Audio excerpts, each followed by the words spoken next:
ওম নমো ভগৱতে বাসুদেৱা অন্তস্বয় এই দ্বাদশী মন্ত্ৰৰ ইমান প্ৰভাৱ ইমান শক্তি এই মন্ত্ৰ যাৰা সমস্তে অবগাহন কৰে তেৰা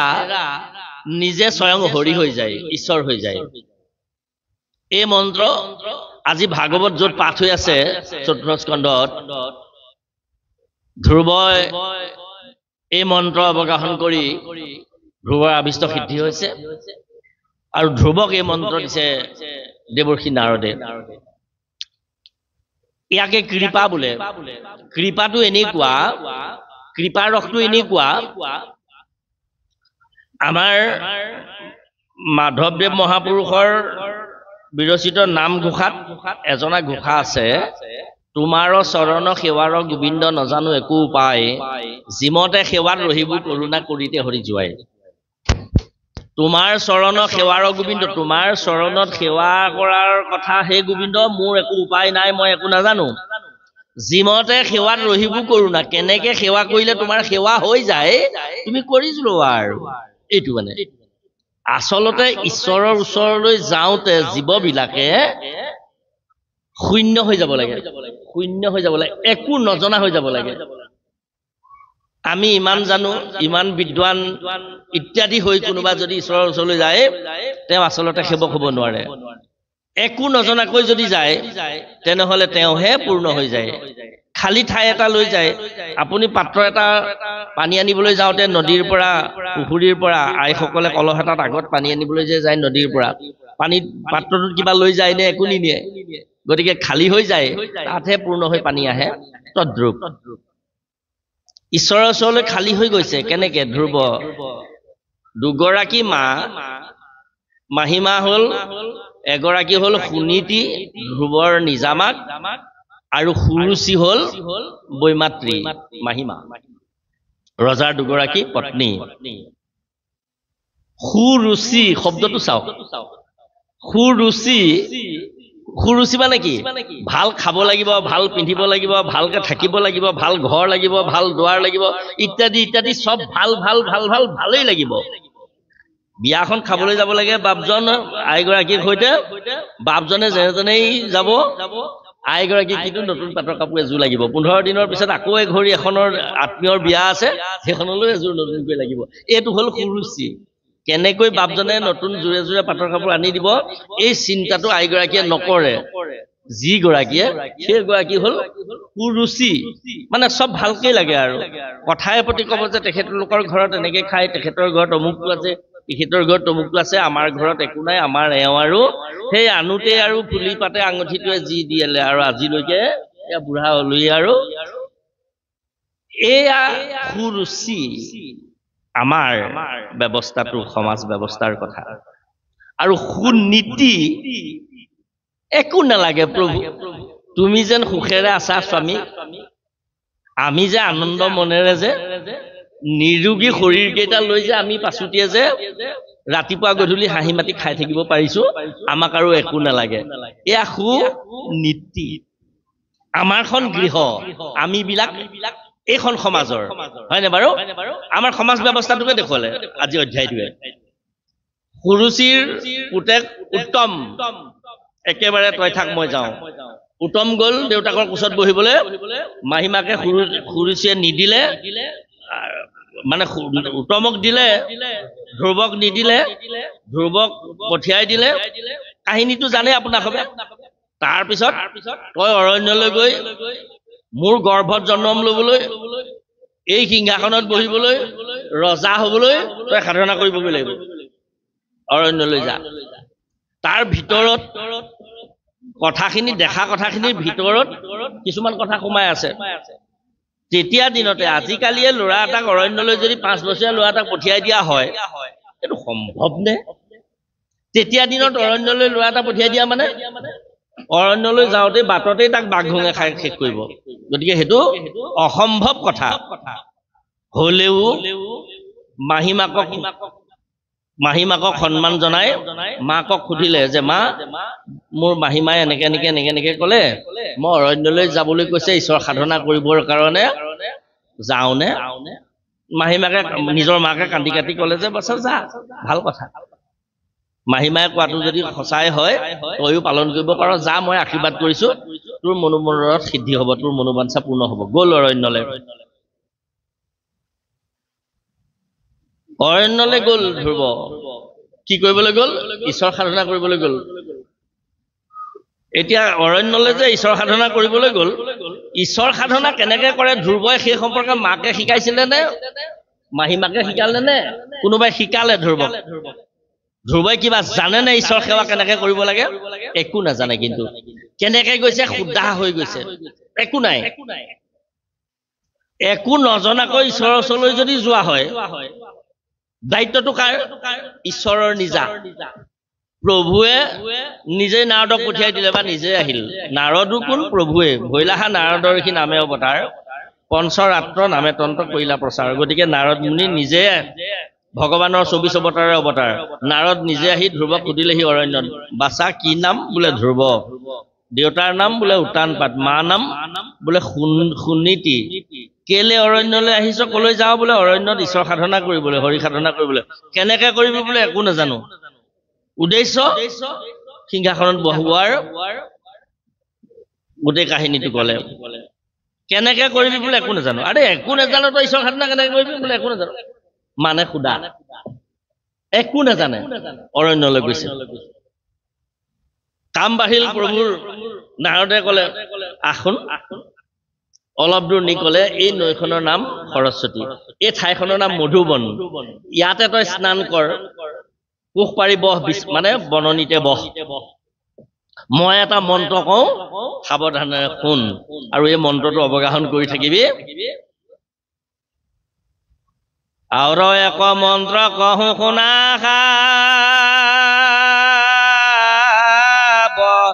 সাৱধান ও জাত পৰে মন্ত্ৰ আৰু নাই ত্ৰিভুৱন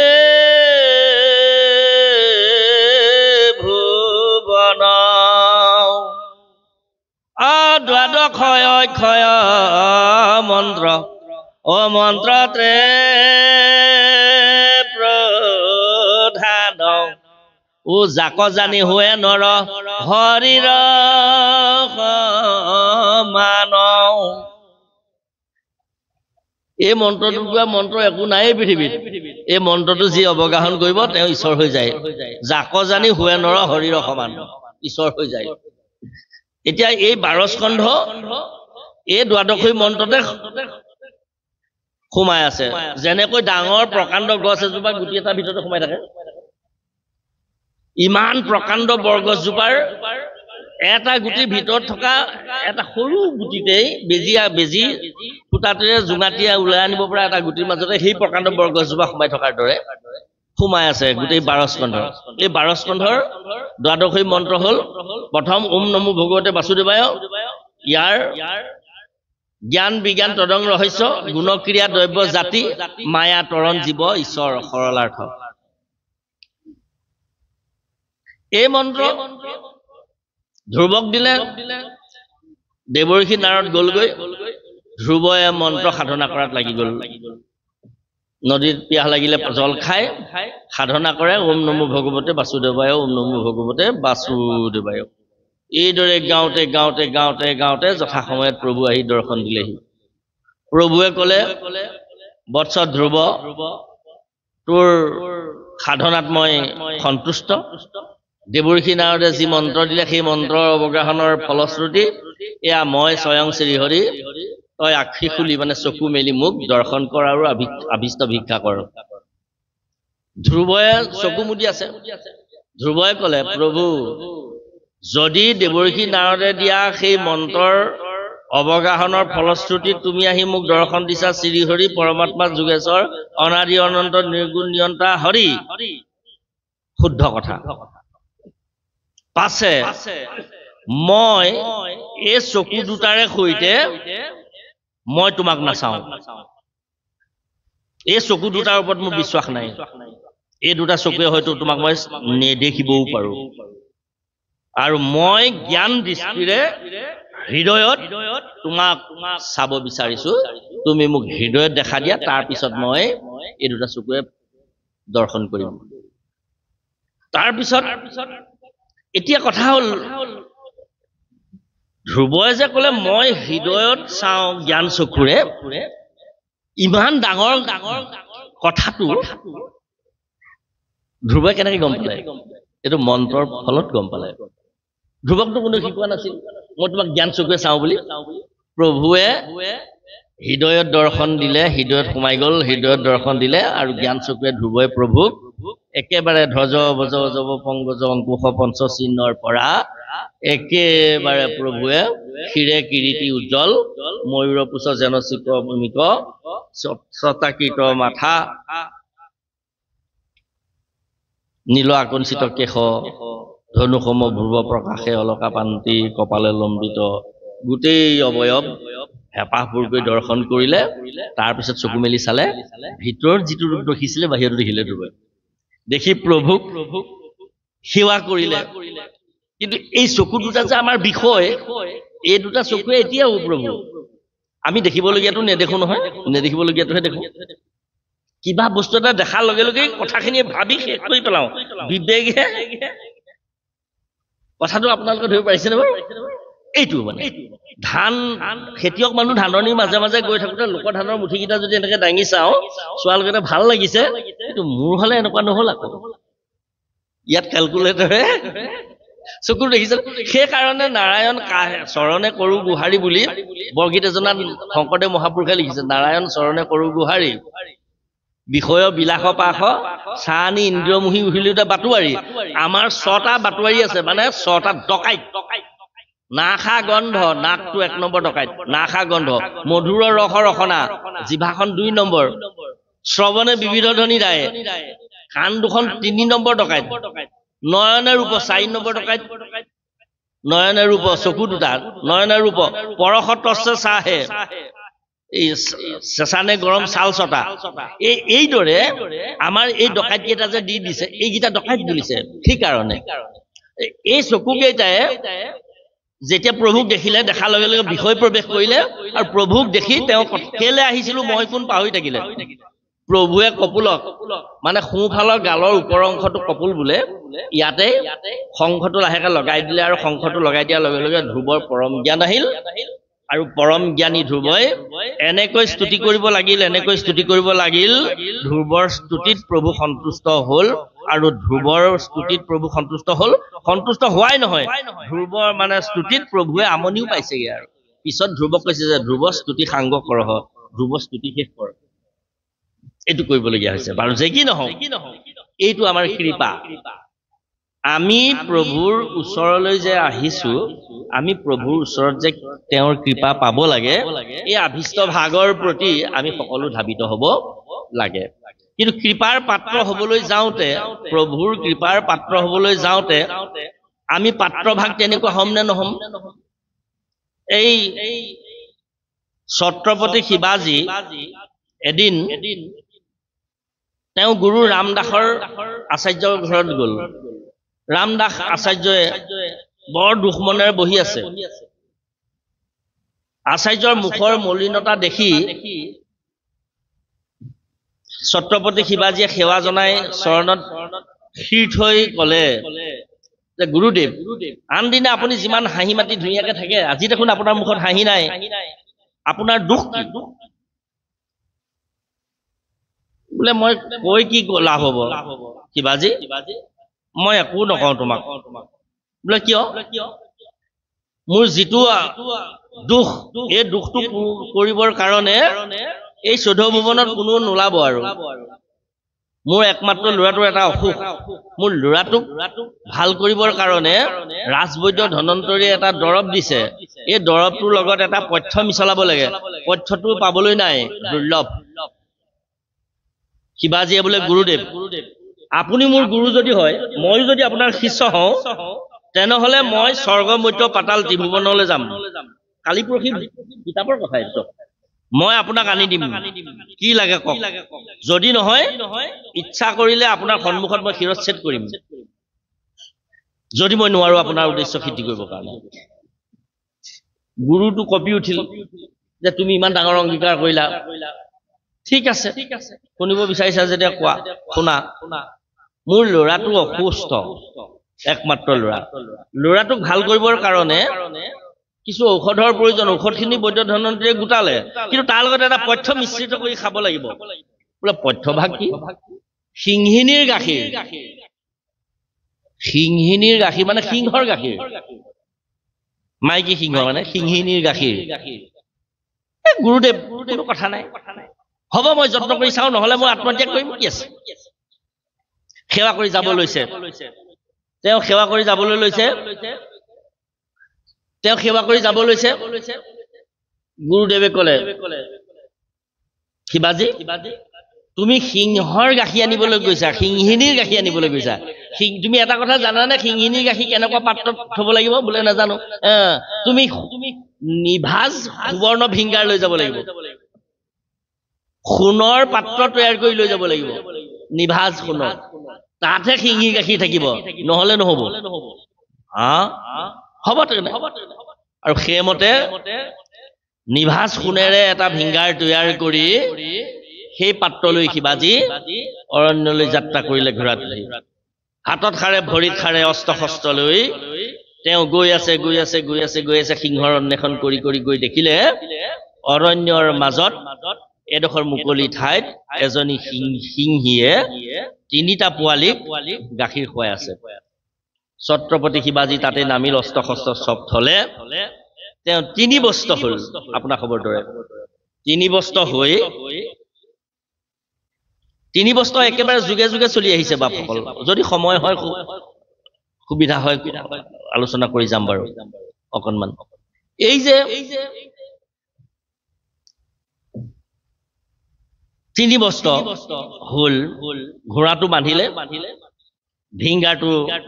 জিমৰ পৰা খুলি ললে বটাম খুলি জিমৰ পৰা ভিংগাৰটো হাতত ললে হাতত ভিংগাৰ লৈ ছত্ৰপতি শিৱাজী কি অলপ দূৰ সিংহীজনীৰ ওচৰলৈ গৈ আঠুকাৰী সেৱা কৰিলে যে মাতে মই তোমাৰ 4 নম্বৰ ল'ৰাটো আহিছো পুত্ৰ আহিছো মই গুৰু বাক্য ৰক্ষা কৰিবৰ কাৰণে গুৰুৰ কৃপা লাভৰ কাৰণে গুৰুৰ আভিষ্ট সিদ্ধিৰ কাৰণে মই আহিছো মোক অকণমান তুমি তোমাৰ দুগ্ধ দিব লাগে আৰু যদি তুমি নিদিয়া মোক এই মাত্ৰ তুমি ভক্ষণো কৰিব পাৰা তাতো আপত্তি নাই কিন্তু ভক্ষণ কৰিলে তুমি তোমাৰ চতুৰ্থ পুত্ৰটো খাবা তাকে যি কৰা আৰু এই বুলি সেৱা কৰিলে সেৱা কৰি চকু মেলি চাইছে সিংহজনীয়ে একদম ভয়ানক ৰূপ ধাৰণ কৰিছে পোৱালী গিটায়ো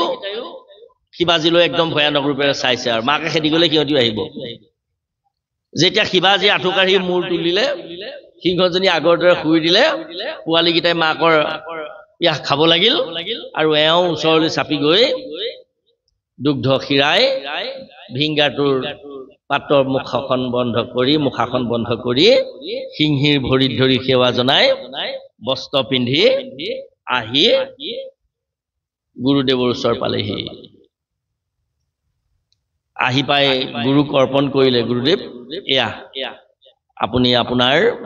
সেৱকৰ সেৱা গ্ৰহণ কৰক গুৰু দক্ষিণা লওক গ্ৰহণ কৰিলে তুমি আনিলা বোলে আনিলো ধন্য শিষ্য শিৱাজী সঁচাকৈ তুমি ছত্ৰপতি শিৱাজী তোমাক পৰীক্ষাহে লোৱা হ'ল আচলতে মোৰ ল'ৰা সুস্থ হৈছেই এতিয়া কথা হ'ল এইটো কাহিনী এতিয়া কথা হ'ল জ্ঞানদাতা গুৰু বিনে সেৱ নাহি আন গুৰু সেৱা বিনে ধৰ্ম নাহিকে প্ৰধান সংসাৰক তাৰে গুৰু চৰণ সেৱা হেন জানি গুৰু সেৱা কৰিবা সদায় গুৰু সেৱা কৰিলন্ত মাৰ্কেন্দ্ৰ ঋষি লক্ষ্মণেও গুৰু সেৱা কৰিলে হৰিষি গুৰু সেৱা কৰিলন্ত বীৰ হনুমান মই গুৰু সেৱা কৰি আছো অকণমান গুৰু সেৱা কৰি মই জীৱা সত্য পালো সবাহাকে আনি ঘোষা শাস্ত্ৰ নিবন্ধিলো হৃদিচৰ উপদেশে জীৱা সত্য পালো সবাহাকে আনি ঘোষা শাস্ত্ৰ নিবন্ধিলো সমস্ত শাস্ত্ৰক চাই জীৱা সত্য পালো সবাহাকে আনি ঘোষা শাস্ত্ৰ নিবন্ধিলো এই কথাখিনি নাম মালিকা নামৰ গ্ৰন্থত মহাপুৰুষ মাধৱদেৱে উল্লেখ কৰিছে যে জ্ঞানৰ দাতা গুৰু বিনে সেব্য নাহি আন, গুৰু সেৱা বিনে ধৰ্ম নাহি কে প্ৰধান, সংসাৰক তাৰে গুৰু চৰণ সেৱাই, হেন জানি গুৰু সেৱা কৰিবা সদায়। আপোনাক আমাক সদায় কৈছে যে গুৰু সেৱা কৰিব। কেনেকে ছত্ৰপতি শিৱাজীয়ে যেনেকে কৰিছে দেখিছেনে? তেনেকে গুৰু সেৱা কৰিলে তো মাৰ্কেন্দ্ৰেয় ঋষি, লক্ষণেও গুৰু সেৱা কৰিলা হৰিষি। মাৰ্কেন্দ্ৰেয় ঋষিয়ে গুৰু সেৱা কৰিছিলে। মাৰ্কেন্দ্ৰেয় ঋষিয়ে কেনেকে গুৰু সেৱা কৰিলে? এতিয়া কাহিনীটো কলে অলপ দীঘলীয়া হয়, মই চমু কৰিব নাজানো। মাৰ্কেন্দ্ৰেয় ঋষিয়ে গুৰু সেৱা কৰিলে 1 নম্বৰ। 2 নম্বৰ গুৰু সেৱা কৰিলে লক্ষ্মণে নিজৰ বিবাহিতা ভাৰ্যাক এৰি থৈ 14 বছৰ বনলৈ ৰাম সেৱা কৰিবৰ কাৰণে, ঈশ্বৰ সেৱা কৰিবৰ কাৰণে গুচি গল। লক্ষ্মণেও গুৰু সেৱা কৰিলা হৰিষি। গুৰু সেৱা কৰিলে তো বীৰ হনুমানে গুৰু সেৱা কৰিলে, বুকু ফালি প্ৰভুক দেখুৱাই দিলে হৃদয়তে প্ৰভু আৰু আই সমন্বিতে আছে, হয়নে বাৰু? গুৰু সেৱা কৰিলে তো বীৰ হনুমান। মই গুৰু সেৱা কৰি আছো অকণমান, মই হনুমানৰ গুৰু সেৱা সম্বন্ধে অকণমান কৈ যাওঁ, জানিবলগীয়া কথা আইমাসকলৰ আছে। আমাৰ যে এই ল'ৰাবিলাকে মাক দেউতাকৰ কথা নুশুনে, ল'ৰাটোৰ গাত কিমান শক্তি আছে, সামৰ্থ্য আছে, ল'ৰাটোও বুজি নাপায়, মাকেও বুজি নাপায়। আমাৰ মাতৃসকলে ল'ৰাবিলাকক নিজৰ পুতেকহঁতক বৰ জোখতকৈ বেছি স্নেহ কৰি ল'ৰাবিলাকক মৰমেৰে মৰম কৰোঁতে স্নেহেৰে আৱৰি ৰাখোঁতে ল'ৰাবিলাকক কলৈও নপঠিয়ালে। একো ডাঙৰ কাম কৰিব আমাৰ ই নোৱাৰিব বুলি দেউতাককো কয় ইত্যাদিৰ ফলত আমাৰ ল'ৰাবিলাক মানে উৎসাহী উদ্যমী ইত্যাদি হ'ব পৰা বিলাকৰ পৰা বঞ্চিত হৈছে। হনুমান ইমান শক্তিশালী, কথাখিনি ভুলকে নলব, আপোনালোকে বিবেচনা কৰি চাৰং তাতো গাজ্য মোপাইছ ফলগু। ৰাজহাঁহে পানীয়ে গাখীৰ একেটা বাতিতে পায়, তাৰ পৰা গাখীৰখিনি খাই পানীখিনি এৰি থৈ আহে। আমি কোৱা কথাখিনিও সাৰাংশটোহে গ্ৰহণ কৰিব, গোটেইবিলাক গ্ৰহণ নকৰিব। হনুমান ইমান শক্তিশালী যদিও হনুমানৰ বিশ্বাস নাই। যেতিয়া ৰামৰ লগত মিত্ৰতা হ'ল, ৰামৰ সহায়ৰ কাৰণে তেওঁ জাপ মাৰি সাগৰখন পাৰ হ'ব লাগে, তেওঁক পৰামৰ্শ দিছে, তুমি ইমান প্ৰতাপী ভকত, ইমান প্ৰতাপী মহন্ত, ইমান সামৰ্থ্য তোমাৰ গাত আছে, তুমি ৰাম বুলি পাৰ হ'ব পাৰিবা, সেইকেলে নোৱাৰিবা? জামবন্তই ক'লে। হনুমানে সাগৰখনলৈ চাই,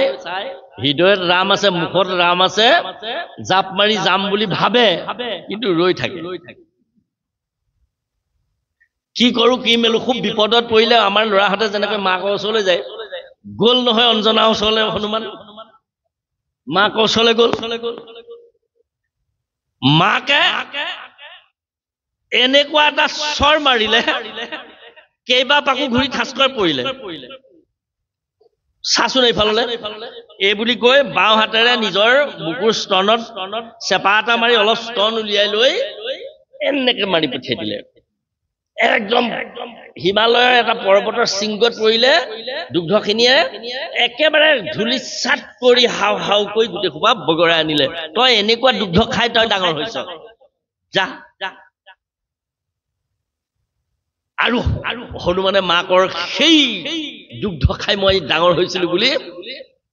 মই ইমান শক্তিশালী বুলি ভাবি জয় শ্ৰীৰাম বুলি পাৰ হৈ গুচি গ'ল, ইত্যাদি। এতিয়া আমি মাক বিলাকে, মোৰ ল'ৰাটো নোৱাৰিব, আপুনি কেলে ইমান হেঁচি ঢেঁচি থাকে, হ'ব আমাৰ দুটা দন আছে নহয়,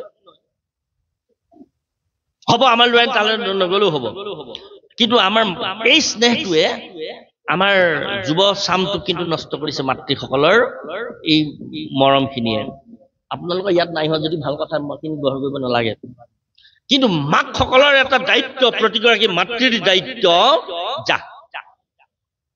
তই পাৰিবিয়ে। আপোনালোকে যদি নৱোদয়লৈ কোনোবা ল'ৰা এইখিনিত পঠিয়াইছে, মই মাজতে কৈছো, মই শিক্ষক কাৰণে কৈছো, নৱোদয়লৈ যদি কোনোবা মাতৃয়ে ল'ৰা ছোৱালী পঠিয়াইছে, নাই পঠিয়াই যদি নাই, যদি পঠিয়াইছে পঠিয়াব। এই কাৰণে সিহঁতি মানে একেবাৰে কাপোৰ ধোৱাৰ পৰা, নিজৰ আণ্ডাৰৱেৰটো ধোৱাৰ পৰা,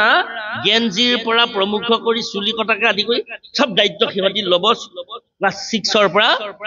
আপোনাৰ 12লৈকে, তাৰপিছত সি সেই উৰি গুচি যাব। আৰু যেনেকে সেই এৰোপ্লেনখনে কি কৰে দেখিছে নাই, এৰোপ্লেনখন এনেকে যাব, এৰোপ্লেনখনৰ গাত সেইদৰে যাব পৰাকৈ ইঞ্জিনটো তৈয়াৰ কৰিছে, সেইটো বিজ্ঞান। কিন্তু সেই বিজ্ঞানটো লগাবলৈ হলে নিজৰ আমাৰ যে খাস ভাগৱতত আছে পদজনা ভুইগৰ কাৰণে বস্তু আৰ কৰি থৈলা সেয়েহে কাৰণে নিজৰ যত্ন লাগি ৰৈলা আমি যেনেকে নিজে যত্ন কৰিব লাগিব তাৰপিছতে তাৰ কৃপা হ'ব হয় নে নহয় তদ্ৰূপ উৰা মটৰখনে উৰিবলৈ যাওঁতে ঝাটকা এটা মাৰে যে দেখিছেনে ঝাটকা এটা মাৰে কেনেকে যাব উৰা মটৰখন এইফালে মূৰ কৰি আছে এইফালেহে যাব কলিকতালে বা মুম্বাইলে আছে এইফাললে মূৰ কৰি আছে হিমালয় ফাললে মূৰ উত্তৰ ফাললে মূৰ কৰি আছে এইফাললে গ'ল ষ্টাৰ্ট দিলে কিছু সময় তাৰ পিছতে গ'ল 1 নম্বৰ লগালে গ'ল 2 নম্বৰ লগালে গ'ল 3 নম্বৰ গ'ল 4 নম্বৰ গ'ল 5 নম্বৰ গ'ল 6 নম্বৰ গ'ল এনেকে আহোঁতে আহোঁতে আহোঁতে আহোঁতে এনেকুৱা স্পীডত চলি উৰা মটৰখন এনেকুৱা স্পীডত এনেকুৱা এটা শব্দ কৰি এনেকুৱা এটা ট্ৰেকলে গৈ এনেকুৱা এটা ঝাটকা মাৰিলে সি ঝাটকা গুচি গ'ল দেখিছেনে বাৰু উৰা মটৰ উৰাসকলে নুৰাসকলক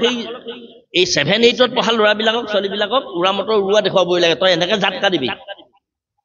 9-10ত 8ত এতিয়া এনেকে গৈ থাক এইবিলাক পংক্তি এইবিলাক উদাহৰণ সেই তেনেকুৱাকে আমি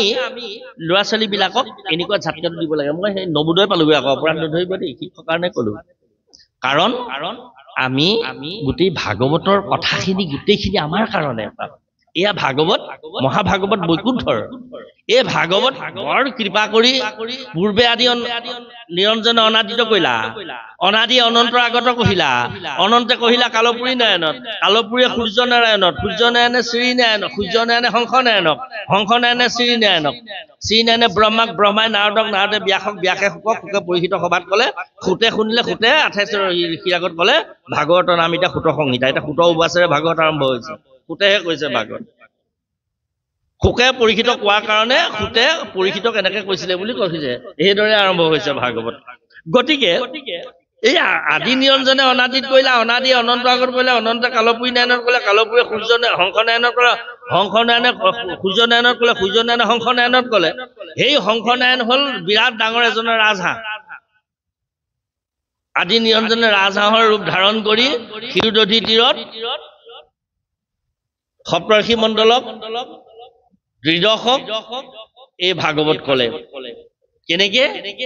ৰাজহাঁহ এজনীৰ ৰূপ ধাৰণ কৰি এই কি ক'লে ভাগৱত কেনেকে ক'লে হংস নাৰায়ণ চোৱা তুমি মই তুমি তাক তত্ত্বমসি বুলিছে তুমি মই তুমিহে তুমি মই আইনষ্টাইনৰ নিচিনা পণ্ডিত দাৰ্শনিক বৈজ্ঞানিক ব্লেভেস্কিৰ নিচিনা দাৰ্শনিক বৈজ্ঞানিক পণ্ডিত আপোনাৰ ৰেনেছেৰ নিচিনা বৈজ্ঞানিকে তাত ওয়েলকাম লিখি থোৱা নাই ইয়াত লিখি থৈছে তত্ত্বমসি ইয়াত যাওঁতে থেংক ইউ নাই তাত তত্ত্বমসি আছে এইফালে তত্ত্বমসি আছে এইফালে চালে লেবৰেটৰীটো তত্ত্বমসি আছে তাৰমানে তত্ত্বমসি মানে মই তুমি মই এতিয়া সদৌ শেষত আমাৰ মহাকাশৰ পৰা যে কালি ঘূৰি আহিলে পৰহি ঘূৰি আহিলে ছোৱালীজনী সুনিতা দলটোৱে আগৰ কল্পনা চাওলা ঘূৰি আহি নাপালেহি বাটতে বিজুতি ঘটিলে এওঁ যে পালেহি এওঁ শ্ৰীমদ ভাগৱত গীতা আৰু উপনিষদ এখন লৈ গৈছিলো বুলি ক'লে হয়নে বাপসকল আমাৰ ভাগৱত কিমান এই মহাভাগৱতৰ যে জয় এয়া একেবাৰে শুদ্ধ সত্য তেওঁ একো অঘটন ঘটিব নোৱাৰিলে হয়নে বাৰু কাৰণ কিবা এটা ঘটিবলৈ হলে ভাগৱতখন শেষ হৈ যাব তাতে ভাগৱত লীন হৈ যাব কিন্তু সেইটো মহাপুৰুষে কেলে কৰিব প্ৰভুৱে কৰিব বা সেইটোতো নকৰালে বেচেৰি বৈজ্ঞানিক গৰাকীৰ ইমান বিশ্বাস ভাগৱতত মানে ভগৱন্তত মানে কৃষ্ণত মানে আপোনাৰ খবত মানে আমাৰ গতিকে এই ভাগৱত আপোনালোক সকলোৰে আমাৰ এক পাঠ্যক্ৰম হয় আজি আপোনালোক এয়া বানমুখ দিহিঙীয়া গাঁৱৰ নামঘৰত চৰ্চা হৈছে এইটো সুন্দৰ এইটো ব্যৱস্থা এইটো মাধ্যম সেইকাৰণে কালি বাপ এজন আহিলে আজি আমি আহিলো আপোনালোক ইয়ালৈ আহিলে যাহাৰ গৃহত নাহিকে প্ৰৱেশ একান্ত হৰি ভকত তাৰ গৃহ ছয় সৰ্পৰ আলয় মহাভাগৱত মত যাৰ ঘৰলৈ যিডোখৰ ঠাইলৈ যদি ভকত নাহে সেইডোখৰ ঠাই নহয় বোলে সেইটো ঘৰ নহয় বোলে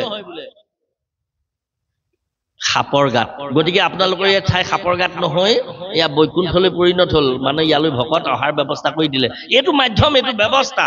কিন্তু আপোনালোকৰ ঘৰে ঘৰে ভাগৱত ৰাখক আইমাসকলে কেতিয়াও ভয় নকৰিব বাপসকলে কেতিয়াও ভয় নকৰিব আপোনালোকে ভাগৱত চাওক কেনেকে পাঠ্যক্ৰমৰ দৰে হয় ভাগৱত আনি আপুনি টেবুল চকীত লৈ টেবুলত বহি কেতিয়াও নপঢ়িব বা নপঢ়ে যদি আপুনি পঢ়িবলৈ ইচ্ছা কৰে তাতো যদি পঢ়ে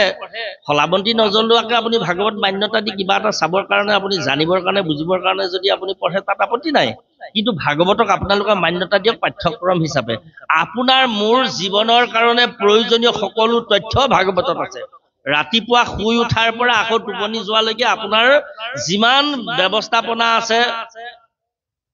যি আভিষ্ট আছে যিমান প্ৰয়োজন আছে আপোনাক কি লাগে ধন লাগে ধান লাগে ঐশ্বৰ্য লাগে বিভূতি লাগে ভাল ছোৱালী এজনী লাগে ল'ৰাৰ কাৰণে ভাল ল'ৰালে দৰা এটা লাগে ভাল কিবা এটা লাগে আপোনাক ভাল নাতি এটা লাগে বা ভাল পুত্ৰ এটা লাগে ভাল কন্যা এজনী লাগে বিদ্বান বিবেকবান কলৈ যাব কাক বিচাৰিব কোন বৈজ্ঞানিকে দিব আপোনাক ভাগৱতে দিব ভাগৱত বৈজ্ঞানিকে দিব